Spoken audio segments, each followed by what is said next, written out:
지금 아마 일주일만 있으면은 이제 2024년 국회의원 선거입니다. 아마 많은 후보자들은 자기가 더 정직하다고, 자기가 더 능력 있는 사람이다라고 말을 계속합니다. 사람의 마음은, 사람의 생각은 보이지 않습니다. 어떻게 보이지 않는 그들의 마음을 우리가 알 수가 있어서 누가 더 정직한 자인지, 누가 더 능력 있는 자인지를 우리가 분별할 수가 있는 것입니까? 우리는 그 사람의 말과 그 사람의 행동과 지나온 삶을 자세하게 들여다보면서 누가 더 정직한 사람인지, 누가 더 능력 있는 사람인지, 아니면 최소한 누가 더 덜 거짓된 사람인지, 누가 덜 무능력한 사람인지라도 분별해야 되는 것입니다. 오늘 하나님의 말씀은 보이지 않는 바리새인들과 서기관들의 마음을 어떻게 알 수가 있는지에 대하여 말합니다. 어떻게 보이지 않는 바리새인들과 서기관들의 마음이 겉으로 드러나는지를 오늘은 말합니다. 마태복음 23장 27절과 28절을 우리가 천천히 다 같이 읽어보겠습니다. 시작. 화 있을진저 외식하는 서기관들과 바리새인들이여, 회칠한 무덤 같으니 겉으로는 아름답게 보이나 그 안에는 죽은 사람의 뼈와 모든 더러운 것이 가득하도다. 이와 같이 너희도 겉으로는 사람에게 옳게 보이되 안으로는 외식과 불법이 가득하도다. 아멘. 마태복음 23장은 이사야의 말씀 화 있을진저를 인용하면서 바리새인들을 계속해서 비판합니다. 바리새인들의 교만을, 그들의 회개하지 않는 마음을 비판하셨습니다. 바리새인들은 겉으로는 하나님의 뜻을 이야기하지만 자기가 전한 말씀대로 살지 아니하고 그들의 삶에는 쾌락과 권력을 향하는 마음이 가득했습니다. 그들의 외식을 예수님께서는 비판하셨습니다. 이렇게 세상의 질서대로 힘과 쾌락을 쫓아가면서 살면서 그들의 배는 부르게 되고 그들의 마음이 살찌게 되어서 그들은 눈이 어두워지게 되었습니다. 그래서 하나님의 뜻이 무엇인지를 분별하지 못하게 됩니다. 이렇게 그들은 눈이 어두워서 하나님의 뜻을 분별하지도 못하는데 자기가 눈이 어둡다라는 것조차 그들은 알지 못했습니다. 왜냐하면 그들이 반복적으로 행하는 종교 행위 때문에 그들은 그들이 눈이 멀었음을 깨닫지도 못했습니다. 그들은 그들의 마음에 탐욕이 가득하다는 것을 정기적으로 드리는 11조 때문에 그들은 깨닫지 못했던 것입니다. 이렇게 그들이 정기적으로 계속해서 행하는, 반복적으로 행하는 종교적인 행위가 아무리 그들이 귀하다 할지라도 이것이 그들의 마음에 있는 이 죄악의 문제를 해결할 수가 없었습니다. 그리고 오늘은 바로 화 있을진저 바로 6번째로 바리새인들의 외식을 다시 한번 비판하십니다. 회칠한 무덤과 같다라고 말합니다.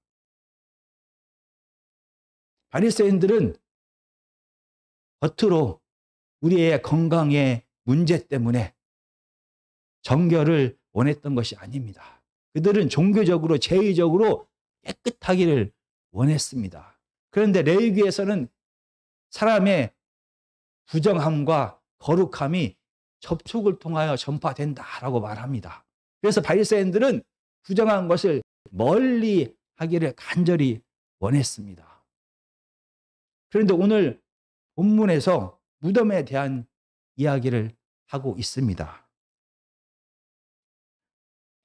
민수기 19장 16절을 제가 읽어보겠습니다. 누구든지 들에서 칼에 죽은 자나 시체나 사람의 뼈나 무덤을 만졌으면 이래 동안 부정하리니. 이렇게 부정한 것을 멀리했던 이 바리새인들에게 바로 무덤은, 죽은 것을 만지는 것은 7일 동안이나 부정하게 되는, 정결하지 못하게 되는 그런 큰 일이 되는 것입니다. 그래서 이스라엘 백성들은 무덤 근처에 갔을 때 무덤을 만지지 않도록 조심했습니다.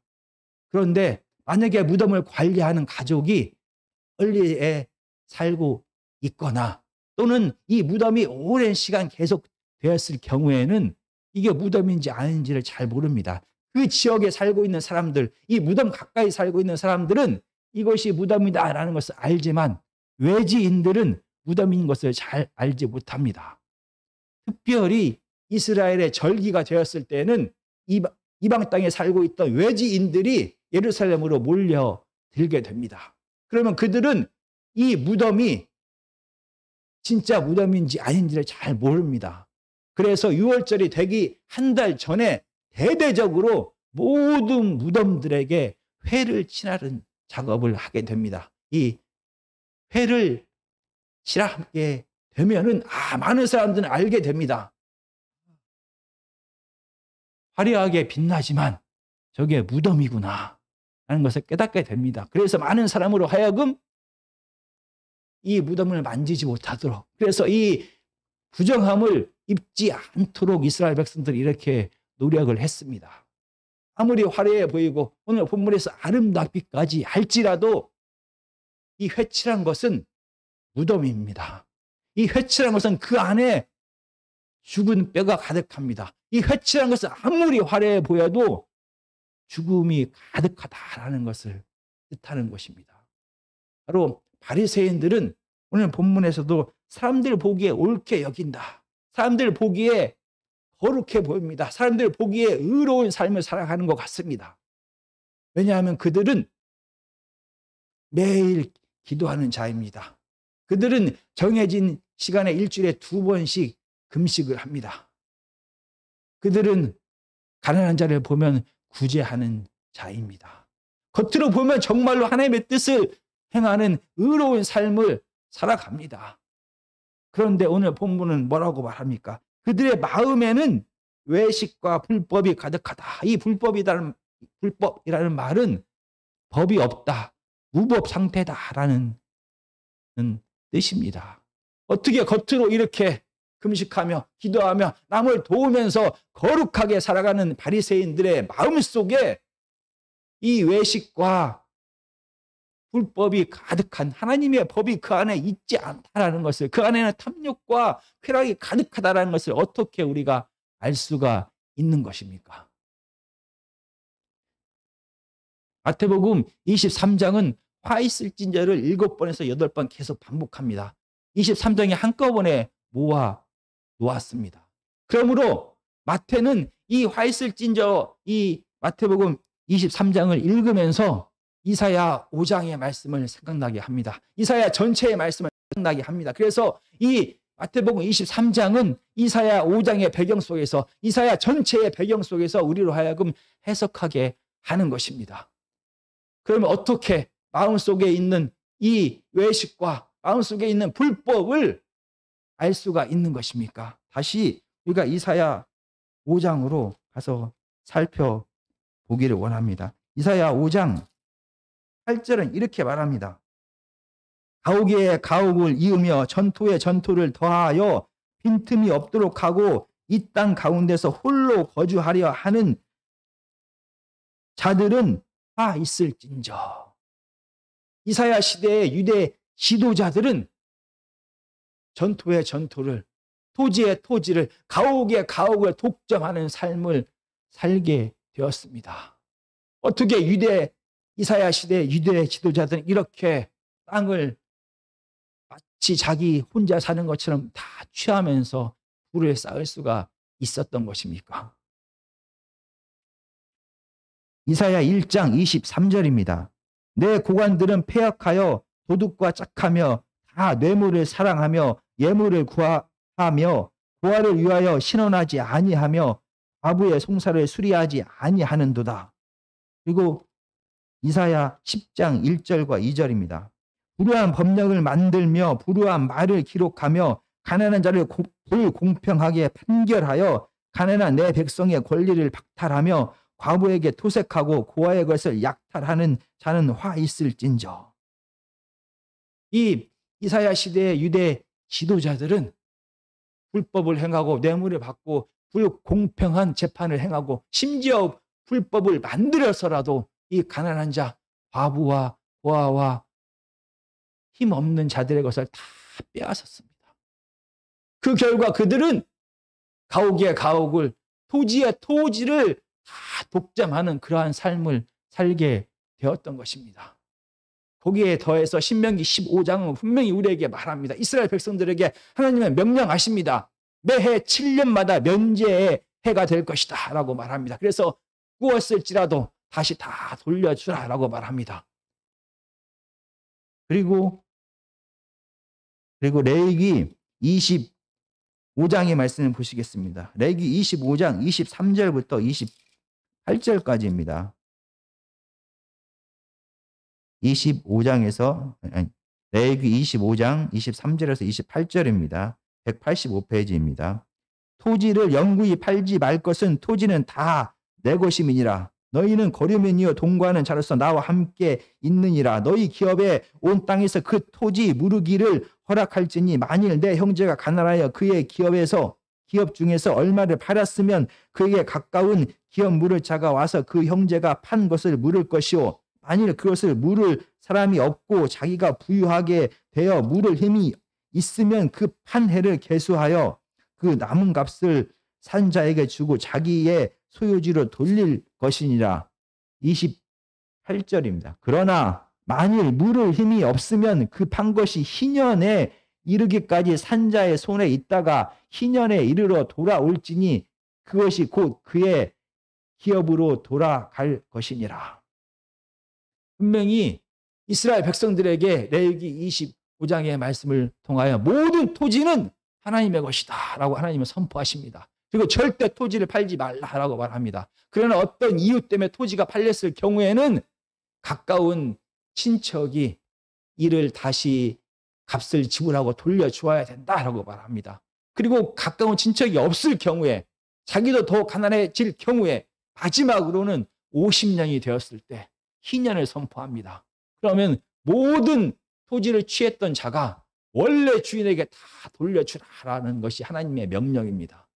그런데 이사야 시대에 유대 지도자들이 토지에 토지를 더하여 계속 부자가 되었다라는 것은 이 하나님의 말씀이 마치 살아있지 않은 말씀인 것처럼 무법한 상태가 되었다라는 것입니다. 이스라엘의 지도자들은 이사야 시대에 하나님의 말씀을 지키지 않았습니다. 그들의 삶 속에는, 그들의 마음 속에는 하나님의 법이 없었습니다. 마찬가지입니다. 예수님 당시에 바리새인들과 서기관을 향하여 예수님도 같은 말씀을 하십니다. 너희의 마음에는 외식이 가득하다. 너희의 마음에는 불법이 가득하다. 너희의 마음에는 하나님의 법이 없다라는 것입니다. 그래서 그들의 마음에 하나님의 법이 없기 때문에 그들은 무법한 상태에서 하나님의 뜻대로 살아가는 것이 아니라 그들의 욕심에 따라서, 그들의 탐욕에 따라서 살아가게 되었습니다. 그들의 일상의 삶을 통하여 바리새인들과 서기관의 마음 속에 겉으로는 화려해 보이고 겉으로는 의로워 보이는 그들의 마음 속에 이 불의함이, 무법이, 거짓이, 탐욕이, 욕심이 가득하다는 것을 드러내게 되었습니다. 그래서 하나님의 율법을 통하여 의의 열매, 하나님의 뜻대로 살아가는 의의 열매를 맺지 못하고 바리새인들은 결국 사망의 열매, 자기의 탐욕을 따라서 살아가는 열매를 맺을 수밖에 없었습니다.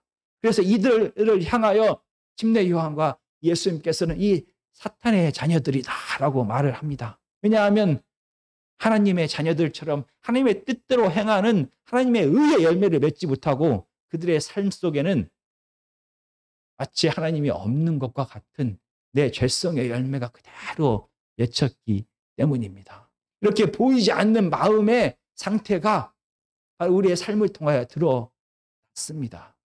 마찬가지입니다. 그러면 보이지 않는 바리새인들의 마음, 그 속에 죄악이, 불의가 가득함을 우리가 구별할 수가 하는 방법이 삶을 통하여 구별했던 것처럼, 그럼 하나님의 자녀인 것을 어떻게 구별하는 것입니까? 그 마음 속에 하나님의 율법이, 하나님의 법이 가득하여 우리의 죄성을 이기고 하나님의 뜻대로 살아가고 있음을 어떻게 알 수가 있는 것입니까? 마태복음 23장은 화이스 찐저를 7번에서 8번 반복합니다.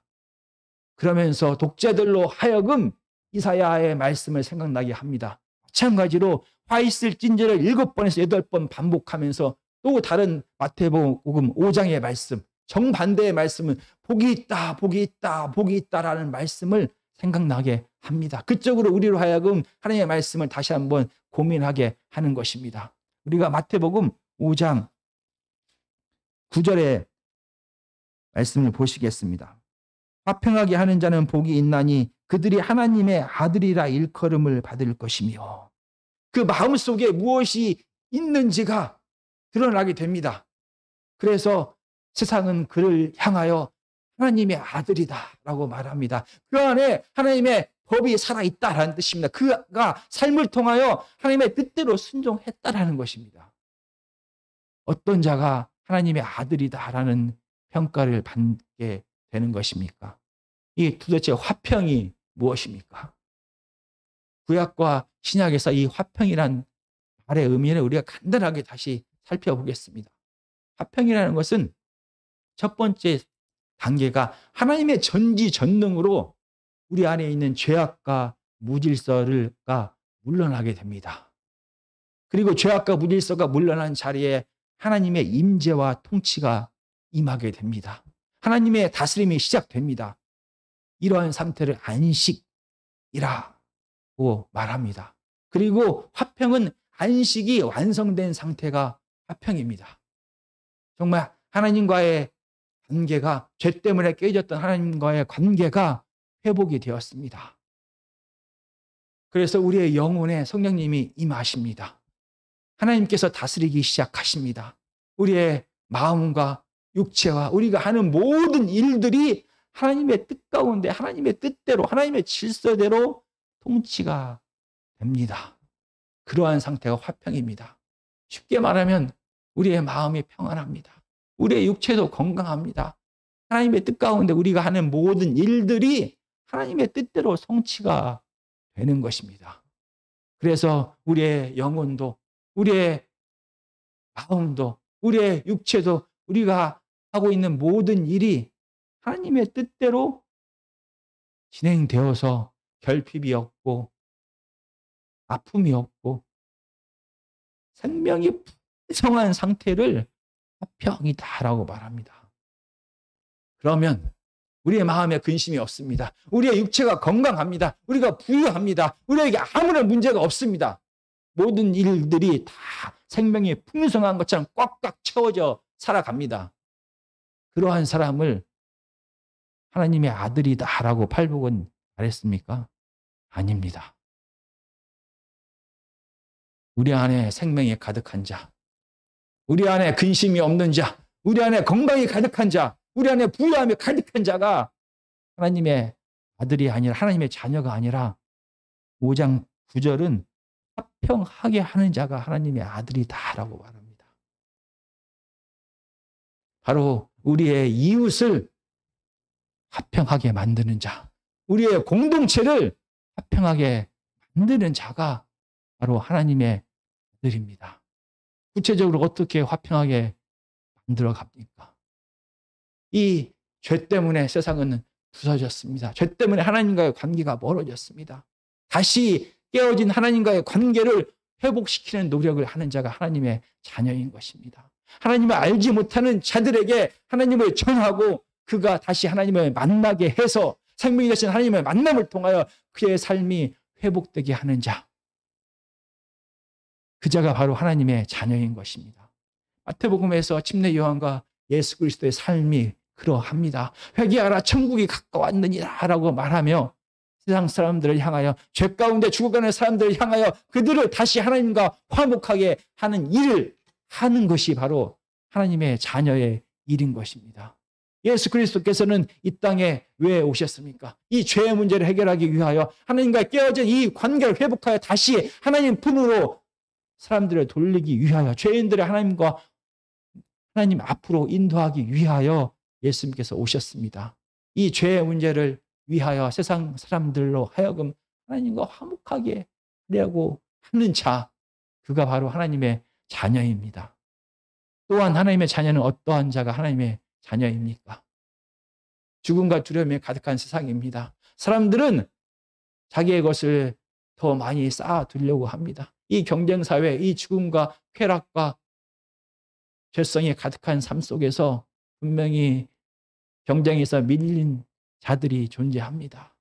그래서 아파하고 억울해하고 하늘하고 힘들게 살아가는 자들이 있습니다.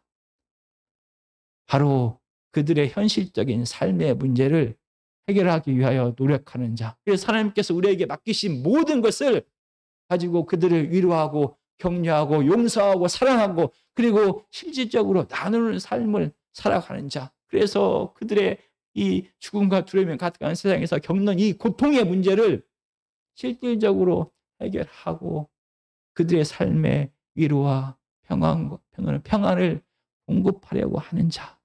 그런 자들이 하나님의 자녀인 것입니다. 말이 아닌 나만 배부르고 나만 위로받고 나만 아무런 문제가 없고 나만 건강하고 나만 부유한 것이 아니라 하나님께서 우리에게 값없이 허락하신 모든 것을 실질적인 삶을 통하여 나누고 전함을 통하여 이 죽음과 두려움에 가득한 세상에 하나님의 생명을 나누는 삶을 살아가는 자들이 바로 하나님의 자녀인 것입니다. 세상을 화평하게 만드는 자들이 하나님의 자녀인 것입니다. 반대로 바리새인들은 어떠한 삶을 살았습니까? 그들은 하나님과 이스라엘 백성들을 가깝게 한 것이 아니라 도리어 하나님과 멀어지게 했습니다. 그들은 하나님께서 우리에게 율법을 주신 것을 잘못 해석하여 겉으로 드러나는 형식에 집중하게 했습니다. 그래서 하나님께서 우리에게 율법을 주신 그 뜻, 긍휼과 자비와 정의와 사랑을 잃어버리게 했습니다. 그래서 하나님과 멀어지게 했습니다. 그들의 실질적인 바리새인들의 삶은 그들의 가르친 대로 그들은 살지 못했습니다. 그들은 하나님을 사랑하는 것처럼 이웃을 위하여 사는 것처럼 말했지만 그들의 삶은 이 힘과 쾌락을 추구하는 삶을 살아갔습니다. 그리고 많은 이스라엘 백성들은 그들의 지도자 모세의 자리에 앉아있는 바리새인들의 삶을 따라갔습니다. 그 결과 이스라엘 백성들 역시 그들의 삶의 죄성을 따라 살아가는 삶을 살아감을 통하여 하나님과 멀어졌습니다. 이렇게 하나님과 멀게 했을 뿐만이 아니라 바리새인들과 서기관들의 삶은 그들의 일상에서 그들의 말한 것을 지키지 않았습니다. 그들은 가난한 자를 돌보는 구제를 했다라고 분명히 말합니다. 그리고 마태복음 6장에서는 그러나 예수님께서는 그들의 외식을 비판하십니다. 가난한 자들을 그들은 왜 도왔습니까? 그들의 가난을 해결하기 위해 했던 것이 아닙니다. 많은 사람들에게 보이기 위하여 내가 얼마나 의로운 사람인지를 드러내기를 원했습니다. 그래서 많은 사람들로부터 칭찬과 인정을 받기를 원했습니다. 바리새인들은 모세의 자리에 앉은 자들입니다. 그들은 사람들의 칭찬과 인정을 통하여 자기의 지위를 확고하게 합니다. 이 지위를 통하여 얻은 모든 것을 계속 누릴 수가 있게 되었습니다. 그 결과 그들은 고아와 과부와 함께하면서 하나님께서 그들에게 은혜를 주신 모든 것을 나눈 것이 아니라 더럽고 추하다고 그들을 멀리했습니다. 이 바리새인들의 실질적인 삶은 하나님과 이스라엘 백성들을 멀어지게 하고 자기의 배만 부르는 삶을 살았던 것입니다. 오늘 본문은 우리로 하여금 우리 안에 무엇이 있는지를 우리가 어떻게 알 수가 있을까에 대하여 고민하게 합니다. 우리의 삶이 이 바리새인들처럼 회칠한 무덤의 삶인지 아니면 정말 화평케 하는 하나님의 자녀의 삶인지를 우리로 하여금 깨닫게 합니다. 정말 우리가 바리새인처럼 열심으로 최선을 다해서 더 경건하게 살기를 원하는 열심은 아무런 문제가 되지 않습니다. 우리가 부유한 것이, 우리가 건강한 것이, 우리가 아무런 문제가 없는 것이, 우리의 삶 속에 생명이 넘치는 것 그 자체가 죄악이 아닙니다. 그러면 무엇이 문제인 것입니까? 우리가 우리 안에 하나님의 뜻대로 우리 안에 법이 가득하여 하나님의 법이 가득하여 의의 열매를 맺고 있는지를 어떻게 알 수가 있는 것입니까? 바로 우리의 공동체 생활을 통하여 우리는 알게 됩니다. 우리가 공동체 밖에 있는 사람들과의 관계를 통하여 우리는 알게 됩니다. 당시 이사야 시대에 당시에 많은 사람들이 이스라엘 백성들은 가난했습니다. 외로웠습니다. 고달팠습니다. 핍박을 받았습니다. 억울했습니다. 이렇게 내 주위에 있는 공동체가 이렇게 억울하고 힘들고 가난하고 병드는 상태에서 고통 중에 살아갑니다. 그런데 내 삶에는 아무런 고통이 없습니다. 내 삶에는 아무런 가난이 없습니다. 내 삶에는 아무런 부족한 것이 없습니다. 내 삶은 생명이 풍성합니다. 그렇다면 우리가 정말로 하나님의 자녀의 삶을 살아가고 있는지, 아니면 이사야 시대의 유대 지도자들처럼, 아니면 예수님 당시의 바리새인들처럼 혹시 회칠한 무덤의 삶을 살아가고 있는지를 다시 한번 생각해 봐야 하는 것입니다. 우리 공동체 안에 있는 이웃들이 죄와 그 결과 찾아오는 죽음과 두려움과 아픔과 슬픔과 병듦 때문에 괴로워하는데 내 삶에 아무런 문제가 없다라고 하면, 그리고 내 마음은 여전히 평안하다라고 하면, 그들에 대한 전혀 짐이, 그들의 아픔이 나에게 고통으로 다가오지 않는다라고 하면 우리의 삶이 어떠한지, 우리의 마음 안에 하나님의 법이 있는지 우리는 다시 한번 살펴봐야 하는 것입니다. 만약 우리의 공동체 안에는 서로가 서로를 너무나 사랑하고 나누고 위로하고 용서해서 아무런 문제가 없을 수도 있습니다. 마치 천국과 같은 삶을 우리 공동체가 살아갈 수도 있습니다. 그러나 공동체 밖의 세상이 여전히 죽음 때문에, 여전히 죄 때문에 괴로워하고 사람들이 참 안식과 참 평안과 하나님을 떠난 삶, 그래서 부유하고 어떤 사람은 부유하고 어떤 사람은 가난하지만 그 삶 속에 하나님만이 주실 수 있는 참 자유와 참 사랑과 참 기쁨이 없는 삶을 살아가고 있다라고 하면, 그런데도 여전히 우리 공동체 안에서 전혀 문제가 없기 때문에 그들의 세상 밖의 삶에 대하여 관심이 없다라고 하면, 정말 우리가 회칠한 무덤의 삶을 살아가고 있는지, 아니면 정말 하나님의 자녀의 삶, 세상을 평하게 하는 그 삶을, 그 사명을 잘 감당하고 있는지를 우리는 다시 한번 살펴봐야 하는 것입니다. 정말 회칠한 무덤의 삶을 살아가는지, 아니면 하나님의 자녀의 삶을 살아가는지는 바로 우리가 세상과의 관계, 우리 공동체와의 관계, 실질적인 관계를 통하여 우리는 깨닫게 되는 것입니다. 정말 하나님의 자녀의 삶, 화평케 하는 삶, 세상의 짐을 대신 짊어지는 삶, 그래서 고통이 없음에도 불구하고, 부족한 것이 없음에도 불구하고, 아픔이 없음에도 불구하고 스스로 고난의 자리로 나아가는 자가 바로 예수 그리스도께서 걸어가신 그 길을 따라가는 하나님의 자녀라는 것을 우리가 늘 다시 한번 기억하는 시간이 되었으면 좋겠습니다.